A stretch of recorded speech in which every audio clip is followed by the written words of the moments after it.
జగన్ నాయకత్వాన్ని జనం తిరస్కరించారని, నవ్యాంధ్రకు నారా లోకేష్ నాయకత్వం అవసరం అంటూ టీడీపీ అధికార ప్రతినిధి దూపుడు ప్రభాకర్ రావు గారు చేసిన వ్యాఖ్యలు సమర్థిస్తారా అంటే 15% మంది అవునని, 85% మంది కాదన్నారు. ఇక అతిథులు పరిచయం శ్రీ బోండా ఉమామహేశ్వరరావు, విజయవాడ సెంట్రల్ నియోజకవర్గ తెలుగుదేశం శాసనసభ్యులు, ఆ పార్టీ ప్రధాన కార్యదర్శి కూడా.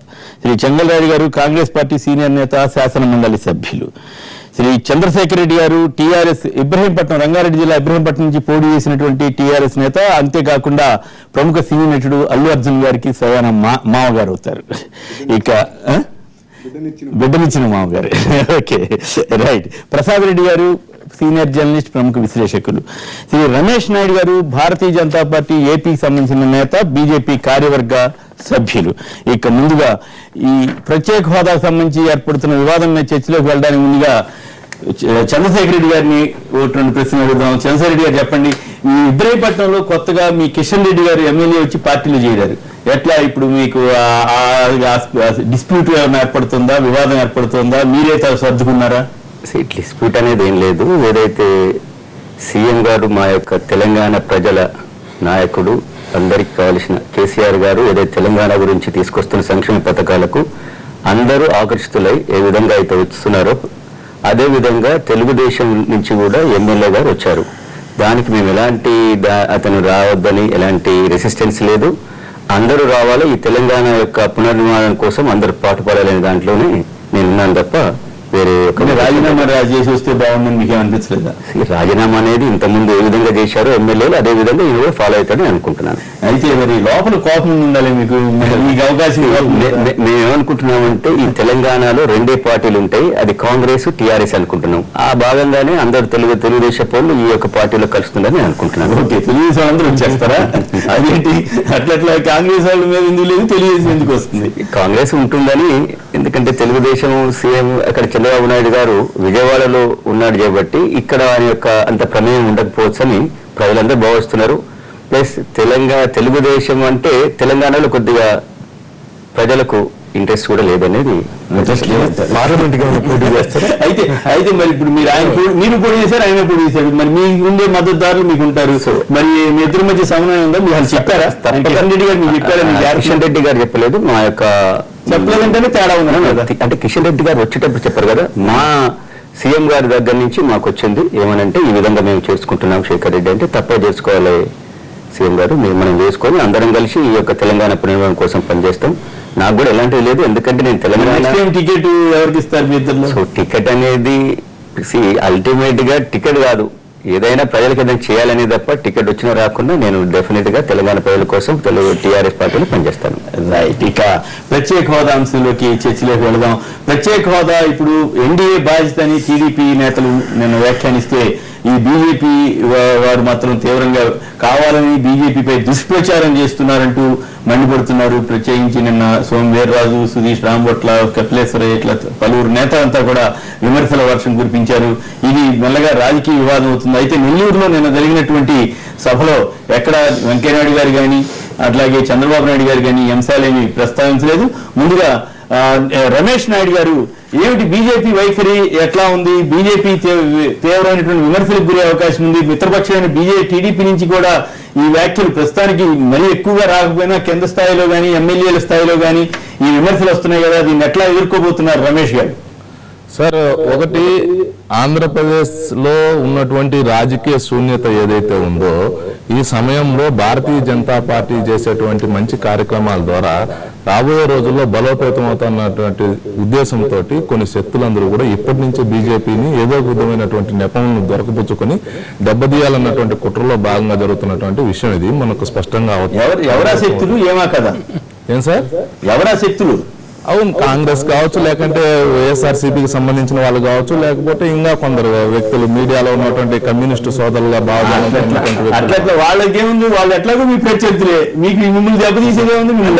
ఆ యొక్క ఎదుగుదలను ఏ విధంగాను ఎదుగుదలను ఓటుకోలేనటువంటి వాళ్ళు మీకేమో టీడీపీ అనాలని ఉంది కానీ అంటే ఏం ప్రాబ్లం అని మీరు అన్నట్టు అనిపించట్లేదు నాకైతే. తెలుగుదేశం పార్టీ వాళ్ళు కూడా అనేదానికైతే వాళ్ళకు హక్కు లేదండి. ఎందుకంటే ఆ విధంగా మాట్లాడితే మేము కూడా తెలుగుదేశం సైడ్ నుంచి ఉన్నటువంటి తప్పులను కూడా మేము కూడా చాలా మాట్లాడగలుగుతాం. సవాసం తప్పులు ఉన్నాయని అడిగవుతారండి. అసెంబ్లీలో మీ మంత్రులు కామినేని శ్రీనివాస్, ఆయన పేరు ఏది, మన మాణిక్యాలరావు గారు, విష్ణురాజు, చంద్రబాబు గారిని ఆకాశానికి ఎత్తేసేటట్టు పొగిడి బ్రహ్మాండం బలిగోవింది అన్న తర్వాత మీరు తప్పులు ఎత్తి చూస్తామంటే జనం నమ్ముతారా? చంద్రబాబు నాయుడు గారు కూడా మోడీ గారి యొక్క పాలనా దక్షత మీద ఆయన ప్రశంసలు కురిపిస్తున్నటువంటి విధానాన్ని కూడా మనం గమనించాలి. ప్రతి నాయకుడు చేసేటువంటి పరిపాలనలో కొన్ని లోటుపాట్లు అనేవి సహజంగా జరుగుతుంటాయి. తర్వాత ఈ యొక్క సుదీర్ఘమైనటువంటి ప్రభుత్వ పాలనలో దాన్ని కూడా ఓవర్కమ్ చేయడానికి కూడా అవకాశం ఉంటుంది. కాబట్టి ఈ క్రమంలో తొందరపడి ప్రకటన చేయడం అనేది తప్పు. అధినాయకత్వం చేసేటువంటి ప్రకటనలు మాత్రమే మేము పరిగణలోకి తీసుకుంటాం. కాబట్టి తెలుగుదేశం పార్టీలో ఎవరో ఒకరిద్దరు చేసేటువంటి ప్రకటనలు ఏవైతే ఉన్నాయో దాన్ని మేము పరిగణలోకి తీసుకోం. అలా చేసేటువంటి పరిస్థితి మేము తీవ్రంగా దాడి చేసేదానికి కూడా మేము కూడా సంసిద్ధంగా దాడి చేయడానికి మీరు అంత డిఫెన్స్ గా ఉన్నారు. కోడెలు లాంటి వాళ్ళు కూడా ప్రజలు భయపడుతున్నారు. కేంద్రం ఏం చేస్తుందని, కేంద్రం నుంచి వస్తున్న సంకేతాలని ఆయన కూడా భయపడ్డారు. ఒక విషయం నిజము గడప దాటేలోగా అబద్ధము ఊరంతా తిరిగి వస్తుందండి. అలాగా భారతీయ జనతా పార్టీ యొక్క చిత్తశుద్ధితోటి రాబోయే రోజుల్లో మేము ఈ యొక్క ప్రత్యేక హోదా ఇవ్వడానికి సంసిద్ధత వ్యక్తం చేసింది. అలాగే ఆ ప్రయత్నంలో వెంకయ్యనాయుడు గారు సఫలీకృతం అవుతారు. తప్పనిసరిగా కొంత సమయం అయితే పడుతుంది. కొన్ని టెక్నికల్ ప్రాబ్లమ్స్ ఉన్నాయి. కాబట్టి అప్పటి వరకు వేచి చూసేటువంటి ఓపిక లేనటువంటి వాళ్ళు మాత్రమే ఇలాగా మాట్లాడుతున్నారు. మీకు తెలియనటువంటి విషయం ఏం కాదు. వెంకయ్యనాయుడు గారు తీవ్రంగా కేంద్రంలో ఏ విధంగా 24/7 లాగా ఆయన ఒక యంత్రం ఏ విధంగా పనిచేస్తుందో ఆ విధంగా ఆంధ్రప్రదేశ్ అభివృద్ధి కోసం నిధులు తీసుకురావడం కోసం తెలుగుదేశం సోదరుల కన్నా కూడా ఎక్కువ మేము కృషి చేస్తున్నాం. ఇది వాస్తవం అండి. కాబట్టి మా తెలుగుదేశం మిత్రులు కూడా మా యొక్క విజ్ఞప్తి ఏంటంటే సంయమనం పాటించాలి. ప్రతిపక్షాలు చేస్తున్నటువంటి కుట్రలో మీరు దాంట్లో ఇమిడీకృతం జారిపోకుండా ఉండాలని చెప్పి మేము మా సోదరులకు కూడా విజ్ఞప్తి చేస్తున్నాం సార్.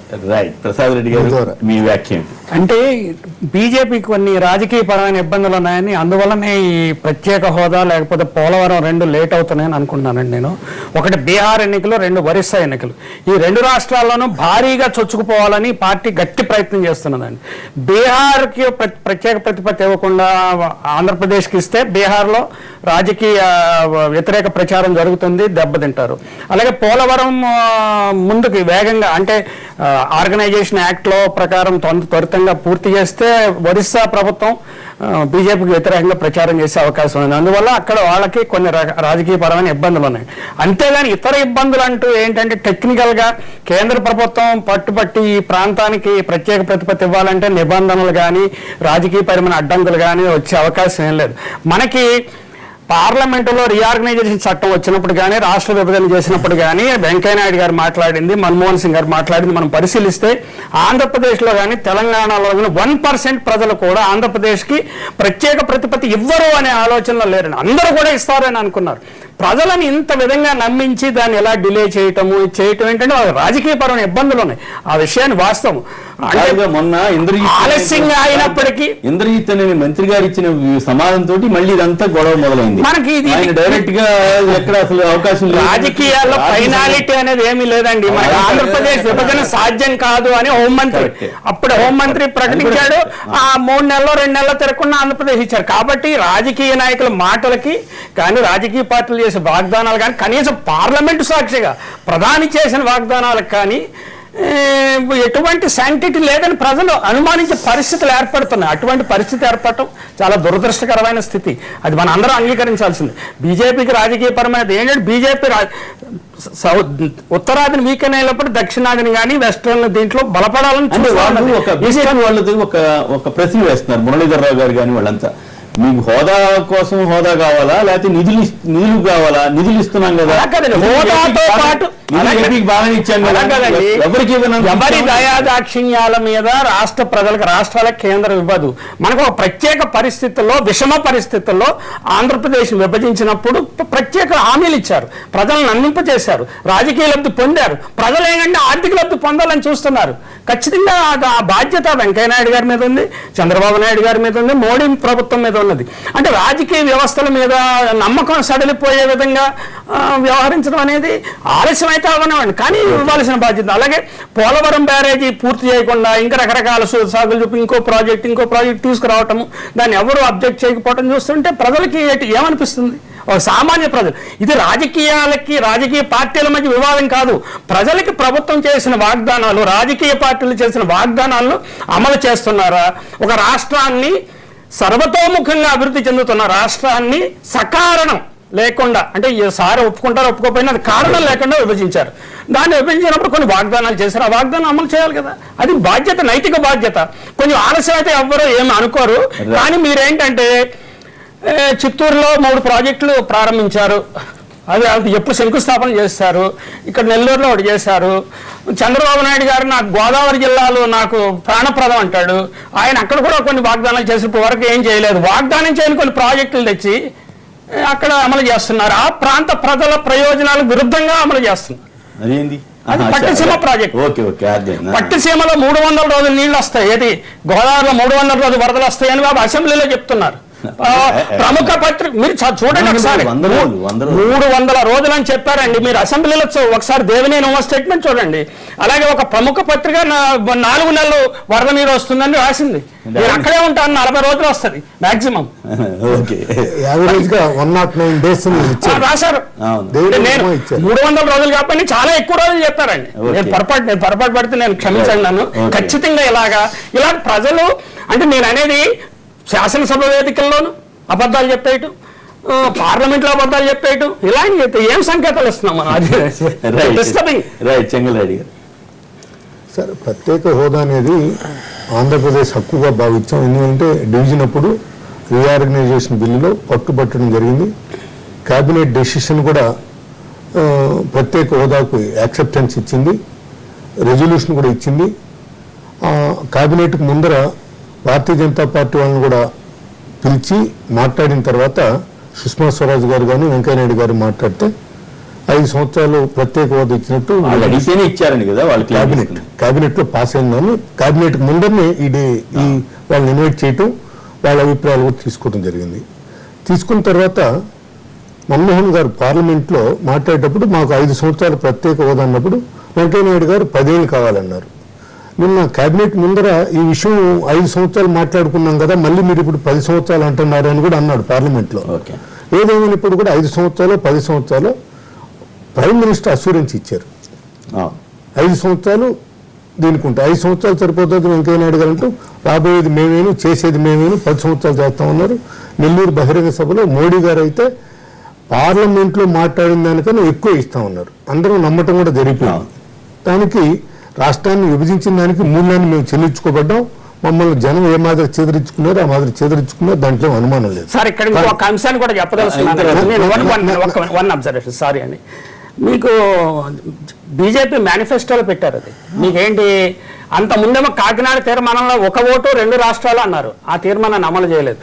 టీఆర్ఎస్ అనే పార్టీ బలమైన పార్టీ వచ్చి ఉద్యమాన్ని చాలా తీవ్రంగా తీసుకుగా మేము కూడా తెలంగాణ ఇచ్చేస్తామని బీజేపీ వాళ్ళు అన్నారు. ఇక్కడ కూడా ఏమైంది, అక్కడ మేనిఫెస్టోలో పెట్టారు 10 సంవత్సరాలు మేము వస్తాను, మేనిఫెస్టోలో పెట్టారా లేదా? సీమాంధ్రలో బీజేపీ మేనిఫెస్టోలో ఉంది కాబట్టి విభజన సమయంలో ఇప్పుడు విభజన అయిపోయిన తర్వాత అండి మేనిఫెస్టో వచ్చింది. ఇప్పుడు ఏంటి వాళ్ళ అంటే తెలుగుదేశం పార్టీయో ఇంకొక పార్టీయో బలంగా ప్రత్యేక ప్రతిపత్తి ఉద్యోగం తప్పు పట్టడం కాదండి, అందరికీ తప్పే. అసలు రాష్ట్ర విభజన తప్పని నమ్మేవాడు నేనైతే. అవుట్ ఆఫ్ ట్యూన్, నేను ప్రజలదానికి భిన్నంగా ఉన్నాను. నేను 20-30 సంవత్సరాలు తప్పకుండా ఆంధ్ర ప్రాంత అభ్యంతరం లేదండి. మనకేంటంటే మేనిఫెస్టోలో వాగ్దానానికి ఏమైనా శాంక్టిటీ ఉందా లేదా అనేది బీజేపీ వాళ్ళు చెప్పాలి. నేను ఎప్పుడు ప్రత్యేక ప్రతిపత్తి ఎప్పుడు వస్తుందంటే నేను ఏం నమ్ముతున్నానంటే ఒక తెలుగుదేశం పార్టీ కానీ లేకపోతే వైఎస్ఆర్ కాంగ్రెస్ కానీ బలమైన ప్రజా ఉద్యమాలు నిర్మించినప్పుడే వస్తుంది. అందుకని తెలంగాణ వచ్చారు వాళ్ళిద్దరు తీర్మానం చేయడానికి చిన్న విషయం. ఇప్పుడు ప్రత్యేక హోదా ఇస్తే తెలంగాణ ప్రజలు ఏమీ వద్దనట్లేదు, కానీ ప్రత్యేక రాష్ట్రం కోసం 60 ఏళ్లు కొట్లాడుతుంటే ఒక రోజైనా ఆంధ్ర ప్రజలు ఆలోచన చేసిండ్రా? 10 నెలలకే ఇంత గోల పెడుతున్నారు, ఇస్తామంటున్నారు, చూస్తామంటున్నారు. కానీ ఇంత గోల ఇంత పెద్ద ఎత్తున resistance అనేది ఇప్పుడు మీరు అది చెప్పకూడదు. 2004లోనే కాంగ్రెస్ ఎలక్షన్ మేనిఫెస్టోలోనే సపరేట్ తెలంగాణ ఇచ్చేదానికి యాక్సెప్ట్ చేశారు, జరిగింది.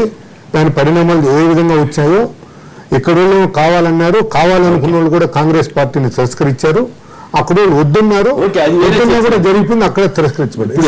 ప్రత్యేక హోదాలో ఉన్నటువంటి లాభాలు సార్, గాడ్గిల్ కమిషన్ 1960 లాభాల గురించి అన్ని అందరికీ ఇప్పుడు తాజా పరిణామాల్లో మీరు ఎవరిని తప్పడతారు? 100 పాళ్ళు మిత్రపక్షం అని చెప్పేసి నోరు మెదపనటువంటి తెలుగుదేశం మొదటి ముద్దాయి. సార్ మీరు ఇంకో ప్రశ్న అడిగారు, నిధులా లేకపోతే ప్రత్యేక హోదా అని అడిగారు. కానీ నిధులు కూడా తేలేదు మన వాళ్ళు.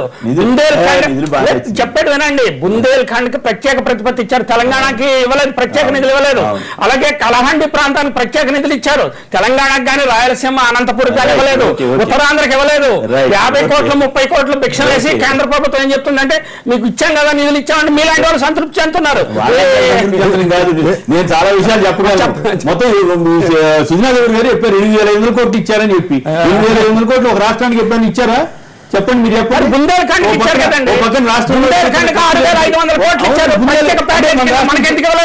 తెలంగాణ మిత్రులకి నేనైతే అనుకోవట్లేదు బుందేల్ఖండ్ అధ్వానంగా ఉందండి. అవునారు కాదండి, ఏపీ ప్రాంతంలో తెలంగాణకి ఎందుకు తేలేదు? అది వేరే చెప్పారు. మీరు తెలంగాణకి ఎందుకు తేలేదు? మళ్ళీ దానికి 15 సంవత్సరాలు ఉద్యమం చేస్తున్నారు కానీ నిధులు తేవట్లేదు.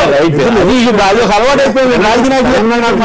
నిధులు ఇవ్వట్లేదని. అప్పుడు రాష్ట్రం చీల్చేటప్పుడు 1,00,000 కోట్ల ప్యాకేజ్ మేము ఇస్తాము, మాకు సపరేటు రాష్ట్రాన్ని కోరుకోకూడదు తెలంగాణ అంటే, అదే కేసీఆర్ ఉద్యమ నాయకులు ఏమన్నారు, విడగొట్టండి, మా 1,00,000 కోట్ల రూపాయలు మీకు ఇస్తాం అన్నారు. మీరు 1,00,000 కోట్ల రూపాయలు వాళ్ళేమన్నా మీరే ఇచ్చుకోండి అన్నారు, సెంటర్ అన్నారు. ఇక్కడ మా రాష్ట్రం నుంచి ఇస్తాం. 1,00,000 కోట్లు మాది 1,00,000 కోట్లు మీరు తీసుకున్నారు, మీరు మాకేమంటున్నారు? ఇన్ని రోజులు బాధ ఇప్పుడు వచ్చిందంటే ఎంత నష్టపోయిందో తెలంగాణ దానికి మాకేం బాధలేదు.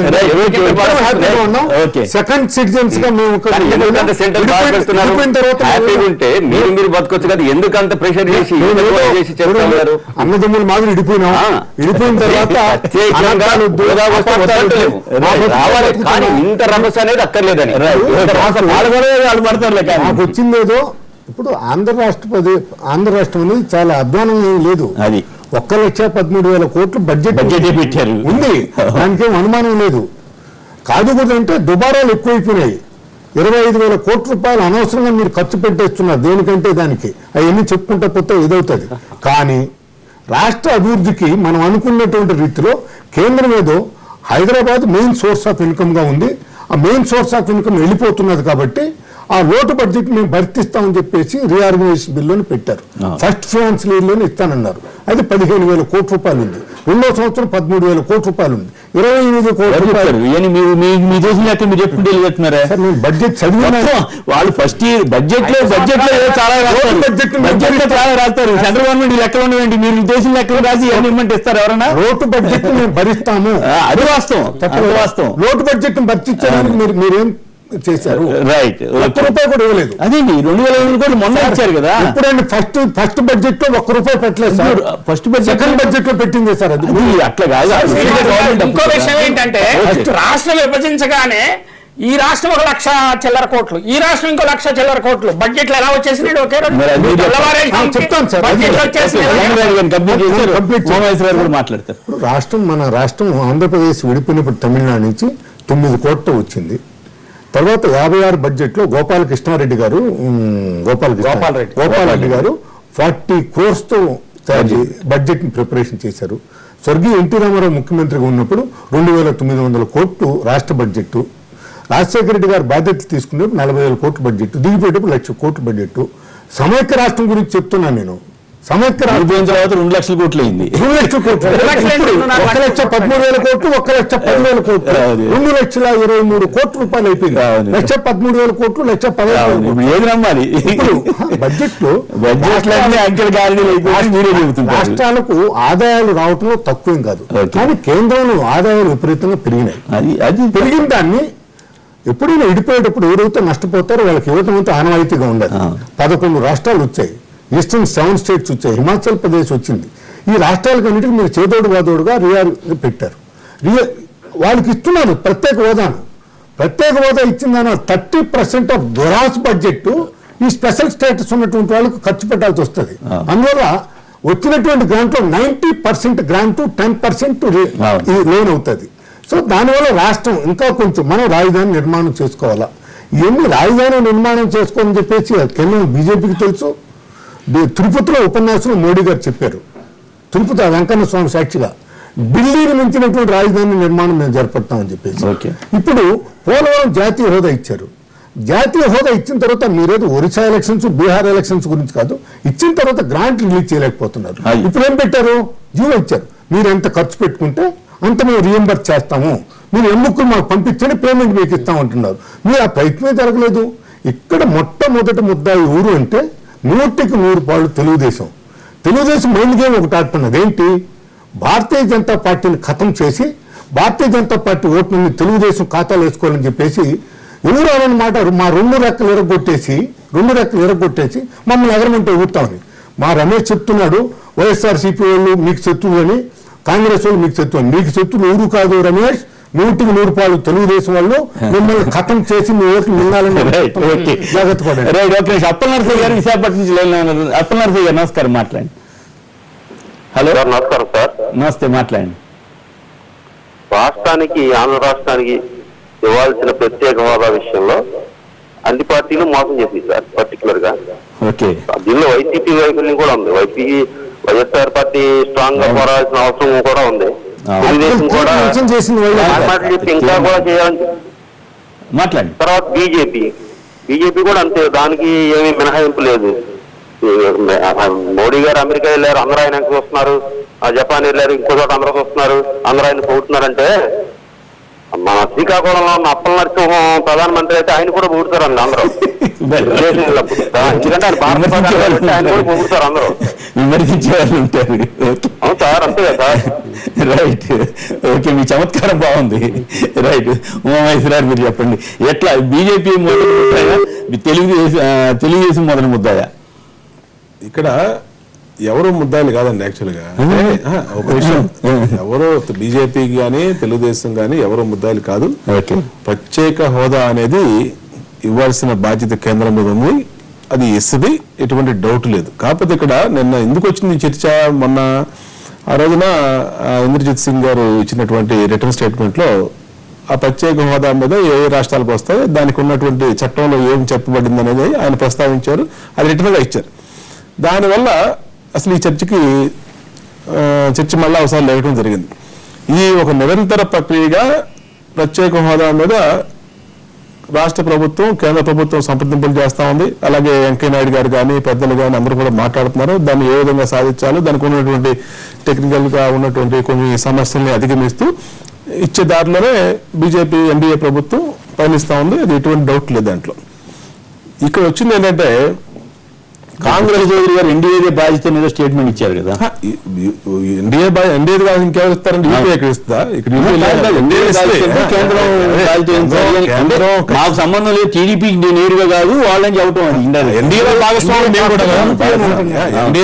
నిన్న మీ వాళ్ళు సిపిఐ వాళ్ళంతా మిమ్మల్ని అసలు ఎన్డీఏ నుంచి బయటకు వచ్చేయమని డిమాండ్ చేస్తారు. అప్పుడు వాళ్ళదేం పోయిందండి, ఎప్పుడు అనాలంటే బయటకు వచ్చి అనాలా? వాళ్ళదేం అదంట, ఎన్డీఏ నుంచి బయటకు వచ్చి బాధ్యత అనాలా? ఎన్డీఏలో మేము కూడా భాగస్వాములు కదా. అవును, అందుకని మాదే బాధ్యత.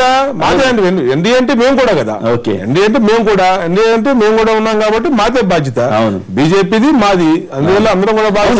ఇంత జరుగుతుంది కదా. నిన్న వెంకయ్యనాయుడు గారు కానీ చంద్రబాబు గారు కానీ ఎవరు అసలు ప్రస్తావన తీసుకురాకుండా మెరకుండా వదిలేస్తారండి, ఇబ్బంది ఉన్నట్టు వదిలేస్తుంటారు. కాదు ఈ పదే ఎన్నిసార్లు చెప్పాలంటే దాని గురించి. ఇప్పుడు వచ్చేలోపే అనేక విమర్శలు, ఇప్పుడు చెంగల్రాయలు గారు ఉన్నారు, అనేక విషయాలు చెప్తా ఉన్నారు, అనేక మాటలు చెప్తా ఉన్నారు.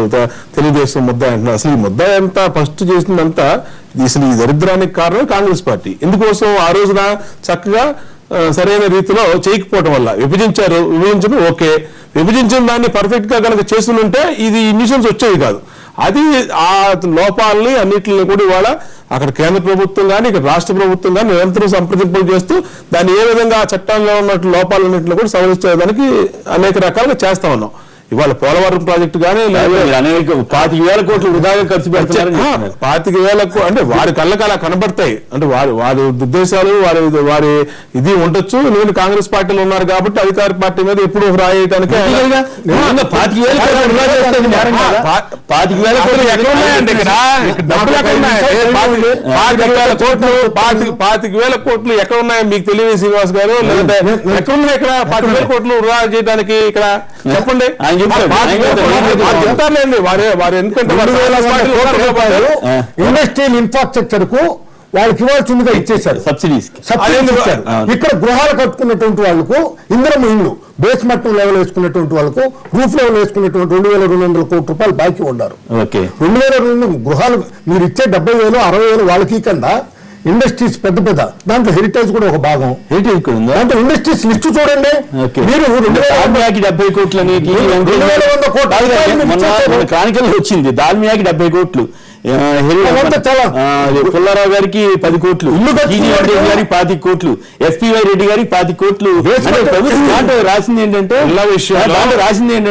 ప్రతి సంవత్సరం కూడా ఇండస్ట్రియల్ ఇన్సెంటివ్స్ కింద ఏడాదికి ఉమ్మడి రాష్ట్రంలోనే 150 కోట్లు మించేయలేదు. కానీ విడిపోయిన తర్వాత ఏపీ ఆర్థిక లోటులో ఉన్నటువంటి ఈ ప్రభుత్వం 2,060 కోట్లు రిలీజ్ చేయడం ఆశ్చర్యంగా ఉందని ముఖ్యమంత్రిగా ఉన్నప్పుడు 30 కోట్లు ఇచ్చారు సార్. మళ్ళీ దిగిపోయేటప్పుడు 60 కోట్లు ఇచ్చాడండి. 150 కోట్లకు నేను ఒకేసారి 2,100 కోట్ల రూపాయలు ఎట్టిస్తారు సార్. ఇళ్ల విషయంలో 14 లక్షల ఇళ్లు బోగస్ గా ఇల్లు లేవు, అక్కడ బిల్లులు డ్రా చేసుకున్నట్టు జియో ట్యాగింగ్ లో తేలిని. వాళ్ళ మంత్రివర్గ ఉపసంఘం మొన్న ఇచ్చినటువంటి ఎన్ని తేలుస్తా ఉన్నారు. ఇవాళ ఇళ్ళ కిందకు ఓట్లేదు బిల్లు అంటున్నారు. అసలు ఇల్లే లేకుండా 14 లక్షలు ఇల్లు కనబడతల్లా. గతంలో ఇప్పుడు అసలు ఎతకాలి కదా ఎక్కడ లోపాలు జరిగినాయో, జియో ట్యాగింగ్ ద్వారా ఆధార్ కార్డు జియో ట్యాగింగ్ వచ్చేసి ఒక సెల్ ఫోన్ నుంచి తీస్తారు సార్. ఏ ఇల్లుకి ఇచ్చున్నారు? గత 3 నెలల నుంచి సెల్ ఫోన్ బిల్ కట్ట మీరు బిల్ కట్టిన జియో ట్యాగింగ్ ఏం చేస్తారు? దాని పర్పస్ బిల్ ఎందుకు కట్టలేదు? సెల్ ఫోన్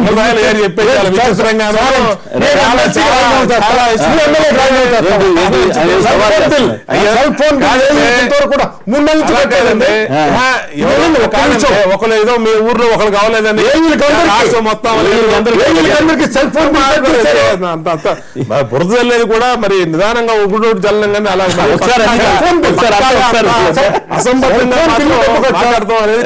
సెల్ ఫోన్ బిల్లుకు మీరు డబ్బు కట్ట ఎందుకు కట్టలేదంటే అది సెల్ ఫోన్ బిల్ కట్టే అది ఫంక్షనింగ్ వస్తుంది. ఫంక్షన్కి వస్తే జియో ట్యాగింగ్ చేస్తారు. జియో ట్యాగింగ్ చేస్తే కంప్లీట్ అయిపోతాయి. ఎగరు కొట్టేదానికి సాకులు ఎత్తుకుతున్నారు కానీ ఇచ్చేదానికి దారులు ఎత్తుకటం మీరు వస్తాయండి. 14 లక్షల ఎవరు కొట్టేశారో దాంట్లో జరిగినటువంటి మోసాలు అన్నిటిని తీస్తాం, మీ ముందే పెడతాం.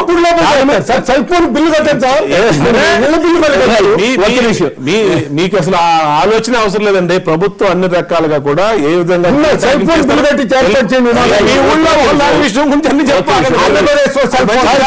ఇది కీలకమైన ఏంటంటే ఒక పక్క మనం నిధుల కోసం కేంద్రం మీద ఒత్తిడి చేస్తూ కేంద్రం ఇవ్వాలని చెప్పి గొడవ చేస్తూ, మరో పక్క ప్రభుత్వం మరి చెంగల్రాయుడు గారు చెప్పింది నిజమయ్యే పక్షంలో 25,000 కోట్లు వృధా అవుతున్నాయా అనే మీరు స్పష్టమైన సమాధానం ఇవ్వడానికి ముందుగా 25,000 కోట్లు జగన్ జనం తిరస్కరించారని, నవ్యాంధ్రకు నారా లోకేష్ నాయకత్వం అవసరమన్న టీడీపీ అధికార ప్రతినిధి జూపూడి ప్రభాకర్ రావు వ్యాఖ్యలు సమర్థిస్తారా అంటే 29% మంది అవునని 71% మంది కాదంటున్నారు. ఇప్పుడు చిన్న విరామం తర్వాత లైవ్ షో కొనసాగుతుంది.